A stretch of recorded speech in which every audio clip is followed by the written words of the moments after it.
هركفون الشماء أكن جرتو خبجمتوتا داوتوتا أوروميا ميديا نيتورك أدو إدلي قلقل خنافك انديف أنين سنتيما عن نيمة عمري أدو خين جل قباتين أبو جهر محمد فان قويا هرقاد الدجرتي أصوهن رياتين هفني مني مرتي أولانا فدرالا الدجة كالدتا أجاج دبرسين بلچينسي منه هلاك آلتي هلانتوتا غنا قويا هرقاجتوني سوات بجيدي دمي سقل برك ملما فيق رشدي آكا لكوب سبياتي لدجتي آكا ديهسو غافتي توري هاتا وملي هلانتوني سياسا كن بلما قويا هرارا أوف همبسون إياتا من مرتجاف إرقو إساني أبو خدير بلو أو أمنتي هماني جرو قباسا كنداي فايزا إلياس تدبسا قلمي همانو أبو جوار محمد فائل الجسي بلما وطبجيدي دمي توقو تامي رتي طليان ملتو أبو جوار محمد بكلا قربا حمزة بورنا في دجنيت آفا قبتي منا مرتيف إرقمين أجاجني منا مرتي كبجماوان نجرف كنبودة الدجتي هندي عن نجتشون إساني نيادة تمام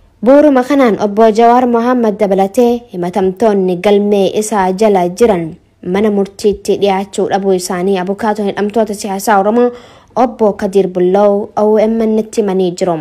Manni murtii olaanaa federaalaa dhaddacha Kaalidataas ajajaa dabarseen bulchiinsi manidhaa Qaallitti hidhamtoota kana guyyaa har'aa jechuunis waxabajjii 29 akka lakkoobsa biyyatti dhaddachatti akka dhiyeessu gaafatee ture. Haa ta'u malee hidhamtoonni siyaasaa kun beellama har'aa irraa of hambisuudhaan iyyata mana murtichaatiif akka ergan obbo Kadir itti dabaluun himanii jiru. Iyyannaan hidhamtoota siyaasaa hunis akkana jedha. Nuti kan hidhamne hidhaa siyaasaa waan ta'eef murtii siyaasaatu nu hiikaa jechuun hidhamtoonni siyaasaa Oromoo hedduun manni murtii bilisaan isaan baase poolisiin deebisee butaa waan jiruuf mana murtiirraa haqa arganna jennee hin abdannuu jechuun barreessuu isaanii abukaatoon isaanii kun himee jira. Manni murtichaas iyyannoo hidhamtoota siyaasaa kanneen erga ilaaleen booda adoolessa 21 bara 2013 akka lakkoobsa biyyatti bulchiinsi manidhaa Qaallitti hidhamtoota siyaasaa kanneen akka dhiyeessu ammas irra deebiin ajajaa dabarsee jira.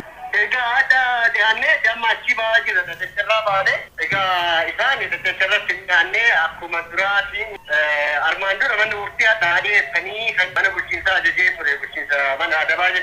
Isani, Sababuma, Armando, Sani, Vijani, Kanjan and Kanja, Joto, Sanamo, Sababa, head to Kazani, Yatande, Yano Brad, Sani, for Jawarpa, for Jawar, for Bakana, Hamzafi, for Dejani, Sani, Kanjarani, Kumarman Purajan, Kofa. I didn't know to pick up the mind. You only say now you can't worry if you couldn't get why can't why is that? Why is that? But Filman is Jurukuni, Permata, Kera of the Sun is that I want it. Man was still the one who gets to the Dungeon in Mosumba, Kera Kamajab, okay, that team must actually come. Some of the trainers, I wonder worry of the Gazaba, Nini, Baka, when you tip the Sangaradi Sumade, Hagama. Chibute Bisani Bekamu. Kanapu, Kanaguru Chani, Vietana says in the case of the sale in Jerezineti, Adinyafi, Matakenasi, Dogongosis one day, Sababa Kanafi, Yanu. Odu Khenyataanun godina Arsii baha ana zuway dugdaatti sodaa kirkira lafaatiin namni kuma lama buqqa'uun himame itti aanaan bulchaa ana zuway dugdaa obbo Abdoo Kaaba yaada OMN'if kennaniin balaan dhaqqabe jiraachuu baatus ummanni sodaa uumameen buqqa'ee jiraa jaani Siraaj sabaaf dabalata qaba. Godina Arsii aanaa zuwaay dugdaatti sodaa kirkira lafaatiin namoonni 2000 buqqa'uun himameeti jiram. Aanaa zuwaay dugdaa ganda biitee jedhamutti kirkira lafaa galgala dhagaamuun abbootii warraa 265 maatii 2000 qabachuun qe'ee gadhiisanii godaanuun gabaafameeti jiram. Itti aanaa bulchaa aanaa zuwaay dugdaa obbo Abdoo Kaabam yaada OMN'if kennaniin balaan dhaqqabe jiraachuu baatus ummanni buqqa'ee jira jedhan. Ummanni sodaa kanaan qe'ee isaanii irraa buqqa'ee manneen barnootaa keessa jiraachuu isaaniim itti aanaan bulchaa aanaa zuwaay dugdaa kun Oromiyaa miidiyaa neetworkitti himaniiti jirum. Kirkirri lafaa yoo mallattoon gara halkaniitti sagalee dhageessuun hin jira. Balaan amma inni qaqqabsiise ammatti hin jiru. Namoonni yoo ogeessi dhufe Oromiyaa irraa ilaale ammaaf namni gara tokkotti mana siqee naannoo san gadhiisee mana barumsaatitti naannoo mana barumsaa wayii qubatee jira. Balaan biraa kan qaqqabsiisan jiru guyyaa ooluu fi mallattoo gamaasaa fi allaatumaan halkanii naannoo mana barumsaa salmaatii wajjin sodaatanii xixiqqoo namni amma sodaatu uumame sagalee san duraan akkasiin dhageessisu.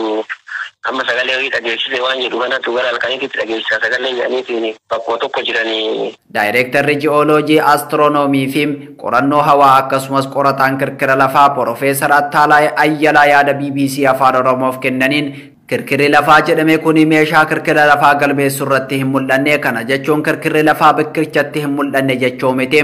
Kan uumame kun reektar iskeelii 3 gadii fi baay'ee gadi aanaadha jechuun ibsaniiti jiru. Kirkirri lafaa aanaa Zuwaay dugdaatti uumame kun kan balaa hammaataa dhaqqabsiisuuf danda'u miti jechuun ogeessi qorannoo kirkiraa kun himeetii jira. Godina Horroo Guduruu Wallaggaa aanaa Habaaboo Guduruu iddoo addaa mootii qawwee jaamutti gaafa adoolessa 4/2021 humnoonni tikaa mootummaa shanee deeggartan jechuun namoota nagaa irratti dhukaasa bananiin yoo xiqqaate lubbuun namoota 2 dabartee jirti. Namoonni ajjeefaman hojjetaa mootummaa fi qonnaan bulaa ta'uun beekamee jira. Faayisaa Aliyaas dabalata qabdi. Godinaalee Oromiyaa keessatti waraanni mootummaa Itoophiyaa namoota nagaa irratti ajjeechaa raawwachaa jiru cimsee itti fufee jira. Godina Horroo Guduruu Wallaggaa aanaa Habaaboo Guduruu iddoo addaa mootii qaawoo jaamuun beekamutti gaafa guyyaa 4/7/2020 humnoonni tikaa mootummaa shanee deeggartan jechuun namoota nagaa irratti dhukaasa bananiin yoo xiqqaate lubbuun namoota 2 dabarteeti jirti. Namoonni ajjeefaman kunneen hojjetaa mootummaa fi qonnaan bulaa ta'uun beekamee jira. Madda keenya garasii dubbifne akka himutti namoonni ajjeefaman kunneen balleessaa tokko kan hin qabne ta'uu eeruun yeroo adda addaatti ammoo waraanuma kanneeniin doorsifamaa turuu odeeffannoon qabaaja. Namni biroo OMN godinicharraa dubbise ajjeechaan namoota nagaa irratti raawwatame hawaasanichaa dheekkamsiiseetii jira. Ammas taanaan waraanni humnaa ol gandoota magaalaa irraa hamma baadiyyaa naannichaatti bobba'uun hawaasa doorsisaa jiraachuu namni yaadanuuf qooda kun himee jira. Odeeffannoon maddeen garaagaraa irraa arganne akka mirkaneessitutti ammoo dargaggoon biroo tokkos guyyuma san humnoota tikaatiin kan ajjeefame ta'uudha. Maqaan namoota ajjeefamanii barsiisaa Lataa Daffaar, obboleessa isaanii Daanyee Daffaarii fi akkasuma ammoo dargaggoo Galataa Waaqgaarii ta'uun maddeen keenya odeeffannoo nuuf laatan ibsanii jiru. Haalli nageenyaa godina Horroo Guduruu Wallaggaa keessa jiru hammaataa ta'uun walqabate hawaasni bobba'ee galuuf yaaddoo keessa jiraachuu Oromiyaa Miidiyaa Neetwork odeeffatee jira. Ajjechaa raawwatamee fi haala garas jiru irratti deebii qondaalota mootummaa dhimmichi ilaallatu irraa dhaga'uuf yaaliin goone yeroof hin milkooyne. Baha Oromiyaa aanaalee fi magaalaalee garaagaraa keessatti mootummaan basaasotaa fi waraana heddumminaan bobbaasuudhaan qeerroowwan adamsuun hidhaa jiraachuun gabaafamee jira.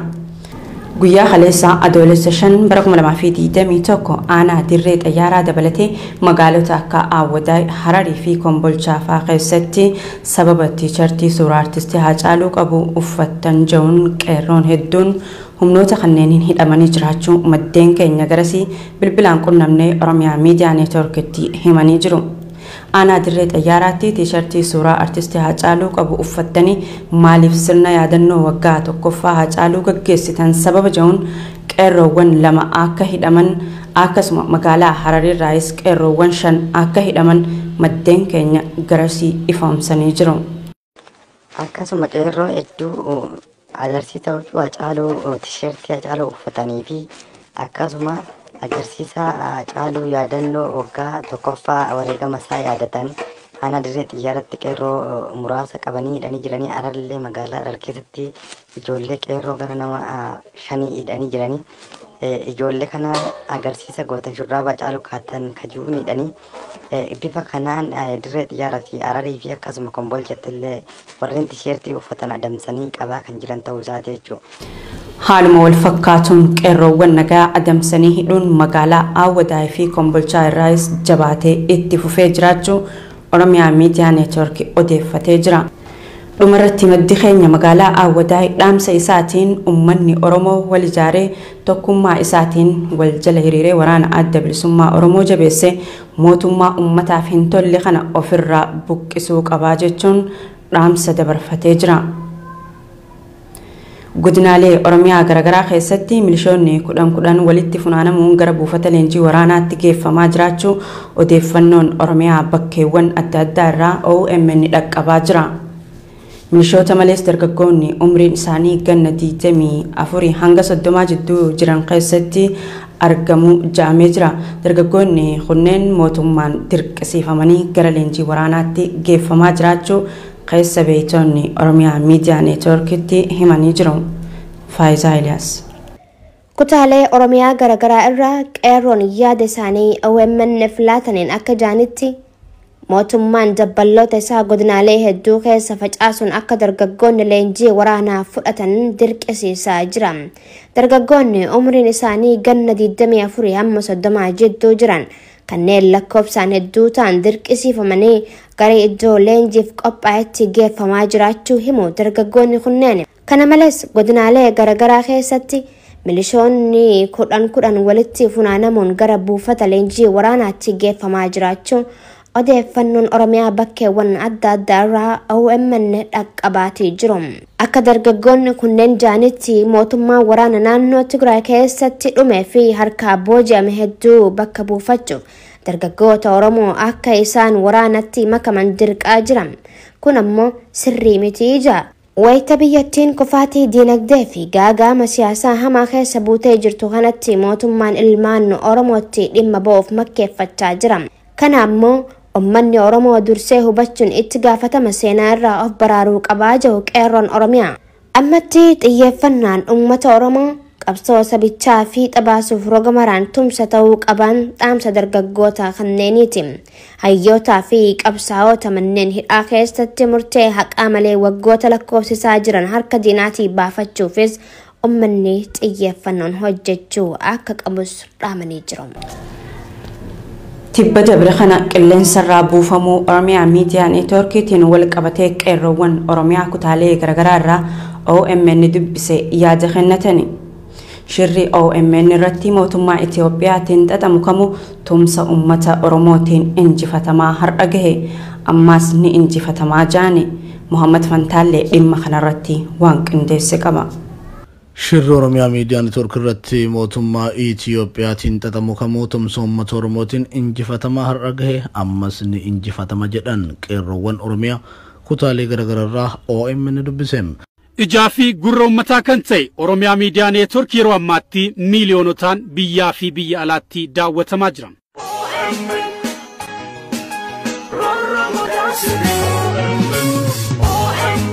Tibban Oromiyaa Miidiyaa Neetwork qilleensarraa buufamuun wal qabatee qeerroon magaalaa Adaamaa irraa dubbifne tokko mootummaan bilxiginnaa guyyaa yaadannoo artista Hacaaluu Hundeessaa eegee mallaqa guddaa dhangalaasuun Oromiyaa Miidiyaa Neetwork qilleensarraa buusuun isaa OMN haqa Hacaaluu qoratee baasa sodaa jedhu qabaachuurraa kan maddeedha jedhe.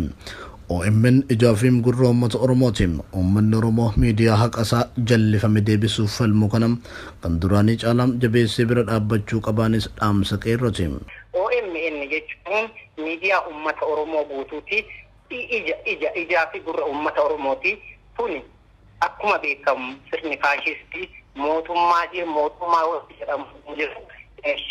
Faashistii sirna Oromoo fi duudhaa Oromootii fi ija Oromoo akkuma balleessuu barate akkuma Hacaaluu Hundeessaa kumaaraan ajjeese kumaaraan taphate OMN itti waan kana hundeessee waan uummata Oromootii haqa himu waan beekuufi naaxanyaa ilmaan naaxanyaa wajjin ta'uun qilleensa irraa buusan. Maalii kana uummanni Oromoo guutuu hayyoonni Oromoo illee ni beeku.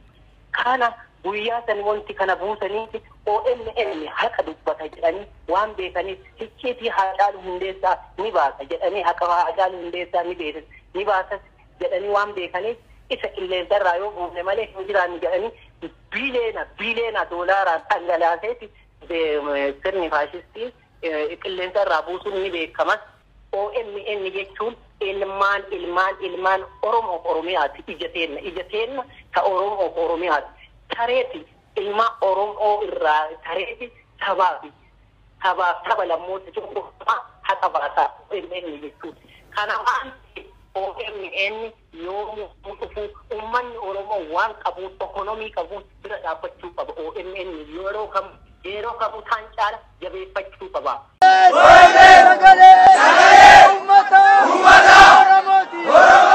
qeerroon godina addaa Finfinnee magaalaa Burraayyuu irraa dubbifne ammoo sirni bilxiginnaa waraana TPLF'n akka hin fayyinetti haleelame humna dhabee waan jiruuf wayitii ammaa kanatti warraaqsa Oromoo akka malee sodaatee jira. Kanaaf OMN dhugaa uummataa labsuun shira mootummaa waan saaxiluuf yeroo kanatti Oromiyaa miidiyaa neetwork ukkaamsuuf yaaliin taasifamaa jira jedha. Kanaafuu uummanni Oromoo mootummaa kufaatiif raafamaa jiru kanatti xumura gochuuf miidiyaalee qabuu fi jaarmiyaalee ofii jabeeffachuu akka qabu dhaammateera. Walumaagalatti qeerroowwan Oromiyaa kutaalee adda addaarraa yaada kennatan uummanni Oromoo alaa keessan waan danda'u arjoomuun miidiyaa isaa OMN tikfachuu akka qabu dhaamsa dabarfatanii jiru.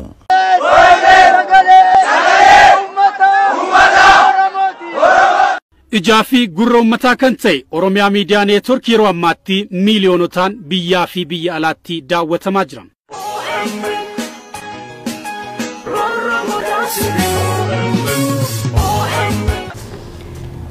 Haal duree TPLF dhukaasa dhaabuuf dhiyeesse booda pirezidaantiin bulchiinsa mootummaa naannoo Amaaraa Aganyaw Tashaagar akka naannoo isaanii eeganiif dargaggootaaf waamicha taasisanii mootummaan federaalaa opereeshiniin Tigraay xumuramee jira jedhus pirezidaantiin naannoo Amaaraa Aganyaw Tashaagar barruu fuula tiwutara isaanii irratti barreessaniin opereeshiniin ammaas itti fufaa jira jedha.